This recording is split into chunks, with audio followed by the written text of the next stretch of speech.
Shalom, selamat pagi Bapak Ibu Saudara yang dikasihi oleh Tuhan. Puji Tuhan, kita bisa berjumpa kembali dalam program Renungan Keluarga Kristen. Hari ini kita akan bersama-sama merenungkan bagian firman Tuhan yang menolong kita untuk hidup di dalam ketaatan. Pentingnya hidup di dalam ketaatan. Bapak Ibu Saudara, mari sebelum kita merenungkan bagian firman Tuhan ini, kita akan berdoa bersama. Bapa kami yang ada di sorga, kami mengucap syukur untuk segala kebaikan Tuhan, pertolongan Tuhan. Di pagi hari kami bangun, kami bawa ucapan syukur kami. Kami persembahkan kepadamu puji-pujian kami.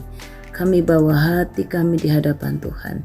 Kami berterima kasih, kami bersyukur untuk kesetiaan Tuhan dalam hidup kami, penjagaan Tuhan dalam hidup kami.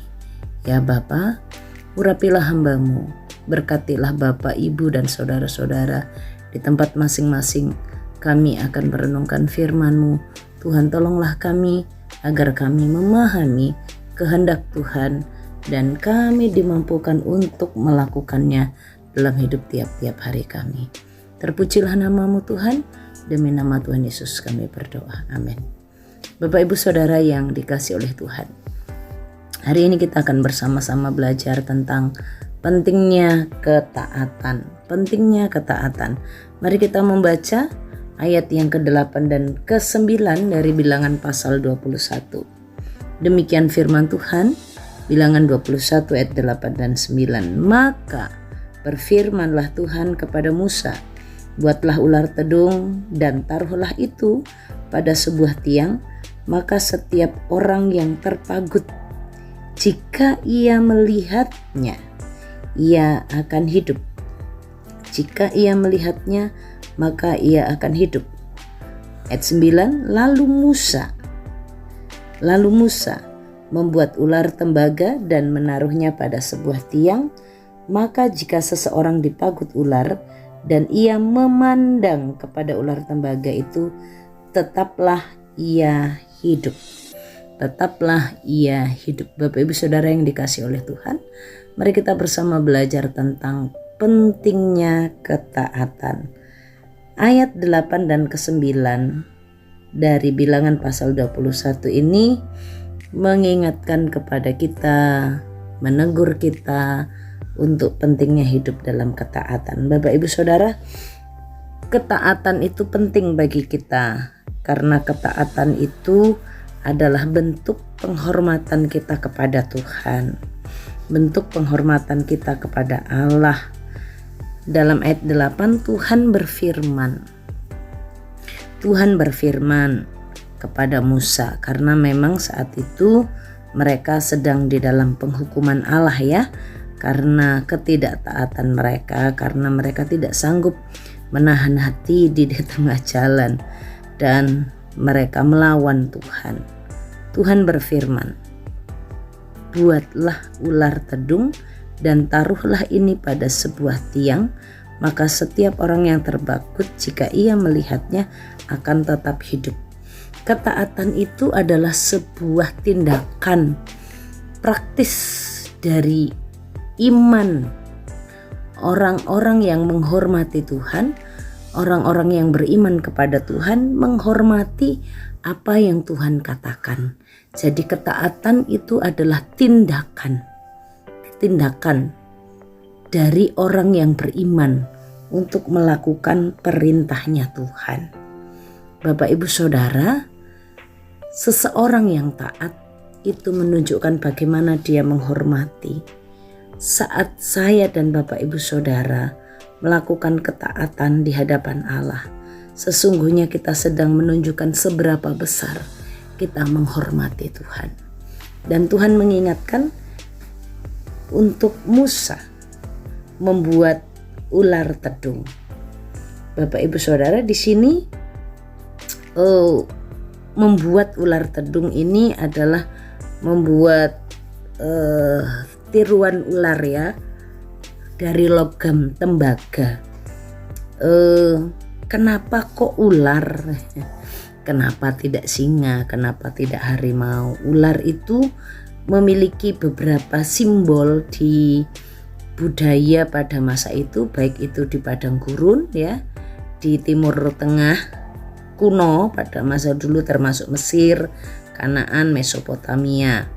Ular itu melambangkan simbol ular melambangkan bahaya yang mematikan karena ular itu kan berbisa. Tapi ular juga menunjukkan atau melambangkan sebagai lambang penyembuhan atau lambang kesembuhan. Jadi yang pertama lambang yang membahayakan atau mematikan, yang kedua lambang dari sebuah kesembuhan atau penyembuhan. Karena gerakan ular yang melingkar dan kemampuannya berganti kulit itu diasosiasikan sebagai sebuah pembaruan ya. Maka penyembuhan itu jadi lambang atau gambar ular yang melingkar itu dan kemampuannya berganti kulit itu sama dengan digambarkan dengan pembaruan, penyembuhan, kesembuhan, menjadi baru lagi gitu. Dan ular juga melambangkan kekuasaan ilahi. Di Mesir, ular itu digunakan pada mahkota Fir'aun yang namanya Uraus sebagai lambang perlindungan dan kekuatan dari dewa. Jadi ada 3 lambangnya. Tuhan memberikan perintah untuk Musa membuat ular di padang gurun. Karena memang juga konteks pada waktu itu di padang gurun itu ular-ular berbisa memang mematikan. Dan bangsa Israel memahami bahwa ular itu adalah ancaman nyata. Tuhan memberikan perintah, buatlah ular tedung dan taruhlah pada sebuah tiang. Maka setiap orang yang terpagut jika ia melihatnya akan tetap hidup. Bentuk penghormatan kepada Allah, Bapak Ibu Saudara. Ular tedung itu tidak bisa memberikan kesembuhan. Di sini yang paling penting adalah bagaimana umat itu taat melakukan. Apa yang harus dilakukan? Memandang ular tedung. Perintahnya Tuhan adalah Musa disuruh membuat. Lalu siapa umat yang melihat, yang mengarahkan pandangannya?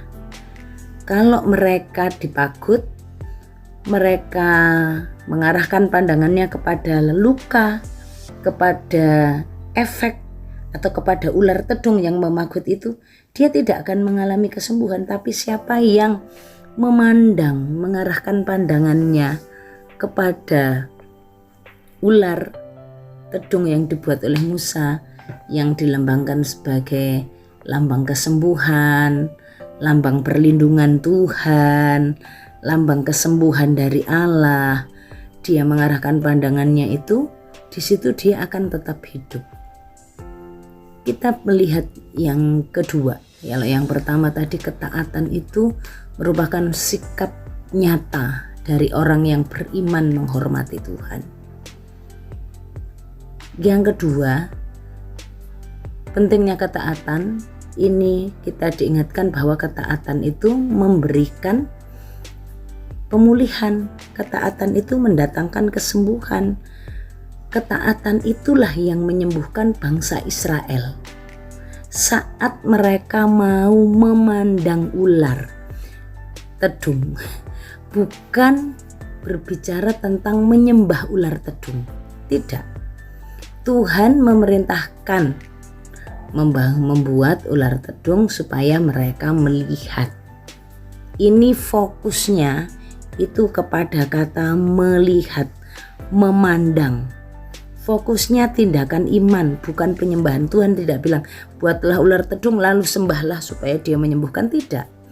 Ini mau mengingatkan mereka, mengarahkan perhatiannya, tidak terarah kepada luka gigitan ular tedung yang berbisa, tetapi mereka mengalihkan pandangannya kepada perintah Tuhan yang menunjukkan, alihkan pandanganmu, rubah arahmu, jangan lihat lukamu, tapi lihat ini ada ular tedung. Bukan ular tedung yang memberikan kesembuhan, tapi saat mereka bertindak taat.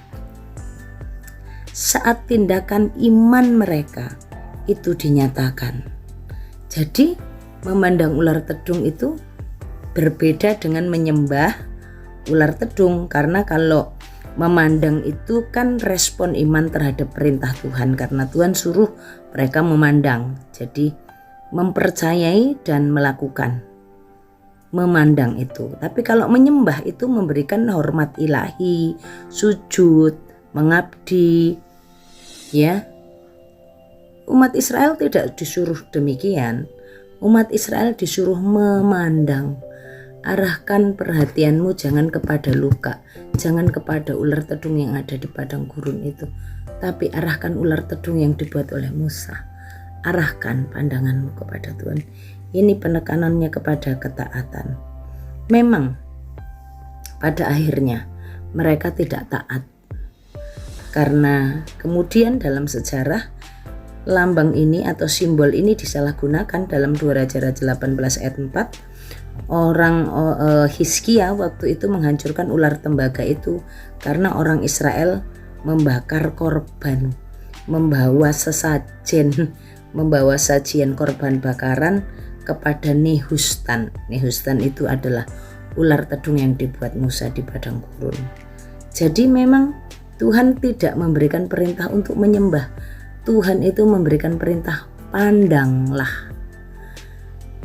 Pandanglah. Karena pada waktu itu yang menjadi pandangan mereka, arahan mereka melihat itu adalah ular yang sedang memagut banyak orang ini. Maka ketaatan itu saat mereka mau memandang kepada ular tedung yang dibuat oleh Musa dari tembaga, itu mereka menjadi sembuh. Bapak Ibu Saudara yang dikasihi oleh Tuhan, hari ini kita bersama-sama belajar ya untuk hidup taat. Perhatikan firman Tuhan dengan sungguh, lakukanlah karena itu adalah bentuk penghormatan kita kepada Tuhan. Yang kedua, taatlah karena ketaatan itu akan membuat kita menikmati kehidupan. Siapa yang memandang, dia tetap hidup. Siapa yang taat dengan tuntunan dan perintah Tuhan, dia akan tetap hidup. Mari kita belajar untuk hidup taat, mendengarkan dengan seksama agar kita tidak salah menangkap. Mari kita berdoa. Tuhan Yesus, terima kasih untuk firman-Mu hari ini.